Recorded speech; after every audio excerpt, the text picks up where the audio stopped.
Alright, hello everyone, and now welcome to game number 2 in this series between Nicker and WarChief Rich. Game 2 taking place here on Crystal Kingdom, as Nicker has spawned as the purple Night Elf on the top left-hand side of the map. Meanwhile, on the bottom right, we have WarChief Rich spawning as the red Night Elf. Crystal Kingdom, one of those maps that are out there that has a lot of creep camps, surprisingly. If I take off the Fog of War, you're going to see this internal center place right here, similar to Lost Temple, except where there isn't a fountain. But on top of that, these creep camps, are actually very high level. Level 5, level 4, level 3, level 1, level 1. So clearing out these center creep camps do have a very big benefit. The downside, though, is that it is very difficult to not get creepjacked in the center here. There is no easy way to escape. If you get creepjacked, you can try to pull the creep camps back so that your back is closer to your base. But if your opponent finds you creeping, it is very, very easy to get caught. We are looking at Ancient of War creeping on both sides here. The Tuskar fighters are off over here. I believe the back Tuskar fighter, the healer, in fact, has... the healer, in fact, has medium armor, which means that he does take a lot of damage from that Ancient of War. Meanwhile, we are looking at now a Wisp making its way across the center portion of the map. So far, 1-0 in this series. Not going to tell you who won the previous game. You'll just have to watch them in order as we now move on into game number 2. Ancient of War, and in the Night Elf mirror match, one of the big benefits is that you can easily Ancient of War creep, because you can pretty much expect your opponent to be doing the same exact thing. The reason why is it does take a little bit of walking time for both players to get into position. Ancient of War now going to go ahead and eat up a tree right there, and now go after these troll trappers. And this troll trapper creep camp is actually very, very easy to take down for an Ancient of War. You can see that the Ancient of War has taken the majority of the damage. The Gloves of Haste was not picked up. There you go, finally picking up that Gloves of Haste. Very fast attack speed there, and leaving the archer to get the last blow there, as the Ice Troll Trapper will get taken out. And there it goes. Demon Hunter and Archer now on the move out across the map. This Wisp very, very low on health. Excuse me, not low on health. Took one blow, and that was it. And that blow was only from an archer. As the Wisp is now trying to get away, we may see a detonation right there. Oh, the line of sight gone for just a moment. There's the detonation, as we see a little bit of mana lost. 250, 194. We're going to see the double mana burn all the way. What does it mean? Both sides down 125 mana. That's what it means, as both sides are doing a little bit of a dance back and forth. Alright, this Demon Hunter has a little bit more mana, so he can get off an extra mana burn, except for the fact that he only mana burns for 7. Alright, not quite sure if that was really worth it at all, as now if he tries to go back and use those Moonwells, he's gonna deplete them that much more quickly, as the archer gets taken out by the creep camps. Nicely done, nicely played, denying that little bit of extra experience. Always very helpful. Shadow Song versus Shadow Fury. Who is better in this matchup? As we can see, it's a bad day to be a seal, apparently. Penguins, however, are not Nicker really doesn't like seals. He loves penguins. And we're just looking at all these. Oh, is he gonna go after the penguin? Is he gonna go after the penguin? No. Oh, he's gonna go after the seal? No. Okay, I'm not quite sure what this all means. What is this? Oh, he is now looking to try and buy the Boots of Speed. He is going to buy the Boots of Speed, but the Huntress gets in his way. Oh, if he gets stalled up on that seal, I would laugh, because he had the opportunity to take down the seal earlier, but decided not to. Alright, Huntresses now running across the midfield here. You can see a Wisp over here on the far side. The Demon Hunter wants to take a drink from these Moonwells, but is not going to be doing any of that, as the Huntress does, in fact, do a perfect Shadow Meld. Meanwhile, the Demon Hunter now running around on the far side here. What is this Demon Hunter looking to do, as the Demon Hunter now makes his way to the top right? Alright, let's not really quite sure what he really hopes to do here. The Demon Hunter is there. You can see a very, very high level creep camp that this Demon Hunter cannot take on. And he's just going to go ahead and just sit over here by this Fountain of Health. That may be the reason why the players did not care about that mana burn early. That extra Fountain of Health regeneration does really, really help out overall. As we see, I believe, yes, a Wand of Illusion Shadow Fury now wandering around. Nicker, hoping to get a little bit more hit points, does do exactly that, but I am surprised that Nicker has not gotten to level 2 on his Demon Hunter with a little bit of long distance creeping.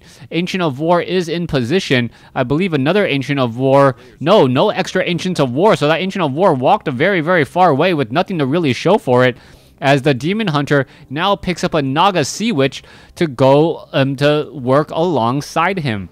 All right, what are we going to see here? Demon Hunter by his lonesome self. You can see the Huntresses are right there.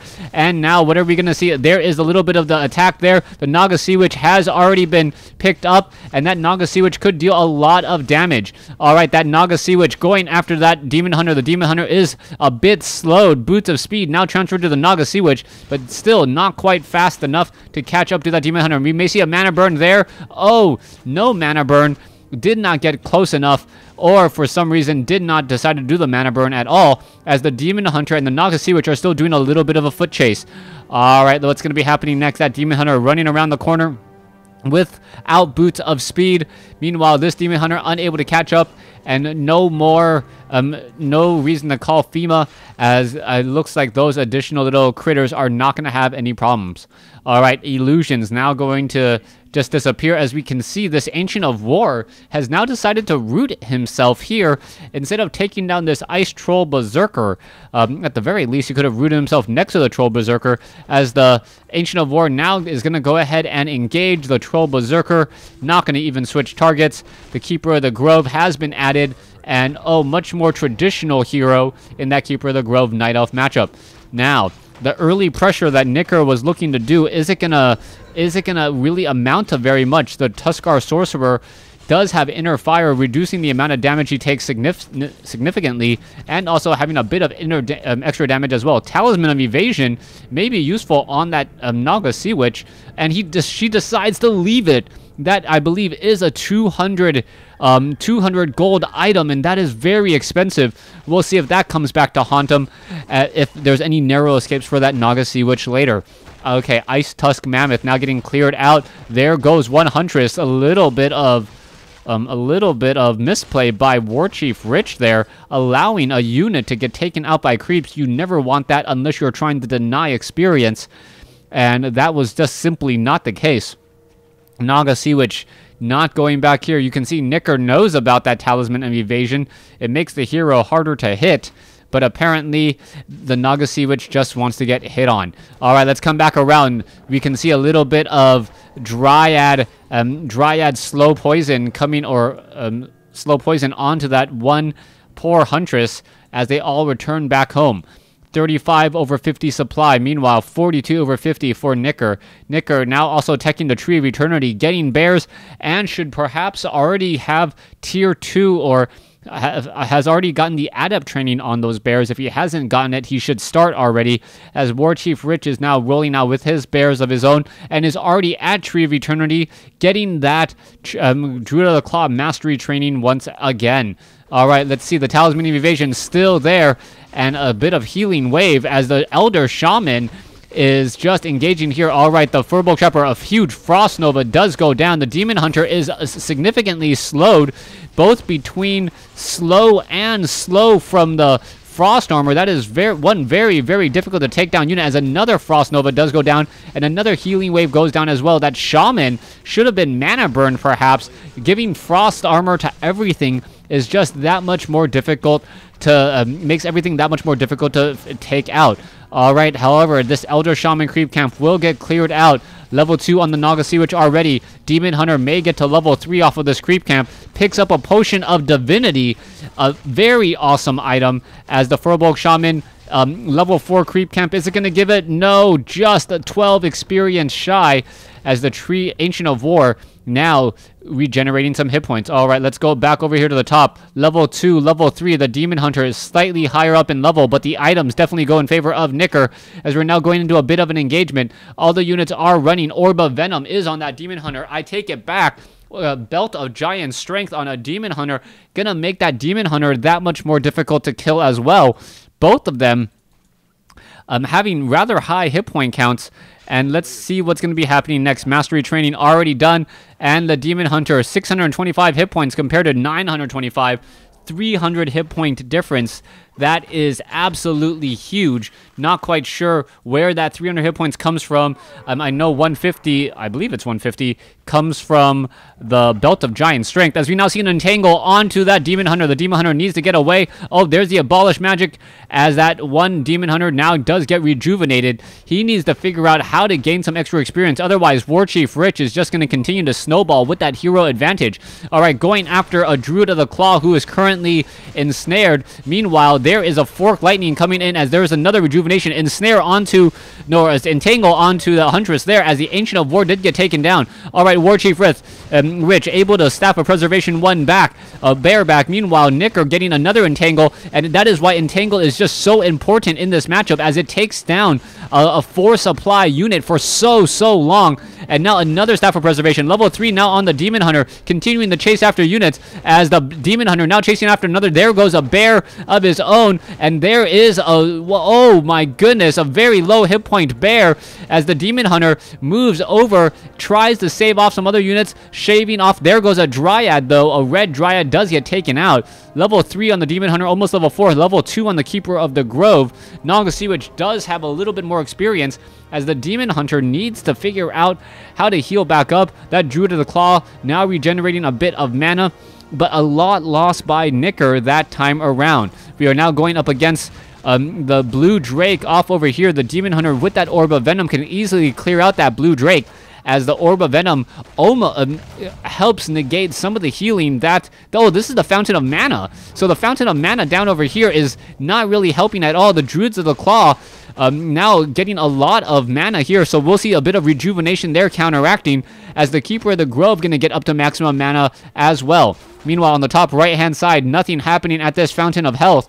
We can see that there is this expansion down over here by Knicker, so if this game goes long, Knicker is going to be in a great position, but WarChief Rich looks like he already has enough for the killing blow, sitting at 59 over 60 compared to 50 over 60, and those extra Druids of the Claw are going to make a tremendous difference. We see Dryads, Bears, Huntresses going up against just massive numbers of bears. If those bears, however, are caught in a bad choke point and unable to get within melee range, that may be the one saving grace. There's a mana burn on both sides there, 60 mana burn versus 100 mana burn, as WarChief Rich is now in full retreat. All right, 56 over 60. As long as the fight is at his base, perhaps there is enough Moonwell juice. No, there's not that much Moonwell juice at all for a home field advantage. Here goes the engagement, and now we are going to go for the engagement now. There is another quick mana burn. There is an entangle. There's an Abolish Magic. There is a rejuvenation, as we may see a couple quick detonations here as well. Staff of Preservation saving a low hit point. Druid of the Claw back over there. Perhaps it needs to go back into Druid form and rejuvenate to get back into this fight again. We're still looking at Knicker continuing this push here, and WarChief Rich is just absolutely on the winning side of all of the fights so far. Are we going to see a low hit point bear get taken out? Oh, the bear, it looks like it's going to get taken out right there. There it goes, as the Demon Hunter with Potion of Divinity is trying to just finish off more and more of these units. There goes a purple bear, but WarChief Rich, Knicker is just down so much right now, and it looks like Knicker will be giving up that GG soon. No, another Staff of Preservation, saving another unit there. Are we going to perhaps see another... that Druid of the Claw really should be just rejuvenating. Yes, and it is rejuvenating now. Finally fighting back. The Druids of the Claw, the Ancient of Lork, should be fighting back as well. There it goes. Finally in position. WarChief Rich has a lot of low hit point bears here in this engagement, and is this going to be enough? The level 3 Demon Hunter has fallen for Knicker, as Knicker, oh, is he going to be able to finish off that one low hit point bear? That Naga Sea Witch does not have enough mana to finish it off, and wow, escapes at 13 hit points. There's a surround, though, and I believe with the second hero down, that is pretty much going to be GG, as all the units are now falling back once again. Bears falling back there. You can see all of these units trying to engage the Tree of Eternity, dealing 60 to 74 damage. The Ancient of Wonders joining in on the fight. Ancient of Wonders, however, not that beefy of a bear or a tree. And I believe Nicker is going to be forced to give the GG here in just a moment. This war of attrition, both sides losing unit, or both sides taking damage. It's just that WarChief Rich could take more damage since he had more units. And you can see the units just falling apart. Nicker holding on to Huntresses perhaps a bit too long. Nicker holding on to Huntresses a bit too long, even though the supply counts were about the same. Bears versus Huntresses, as we saw who really won out in that battle. There's the GG. Thanks for watching. Thanks for listening. Hope you guys enjoyed Game 2.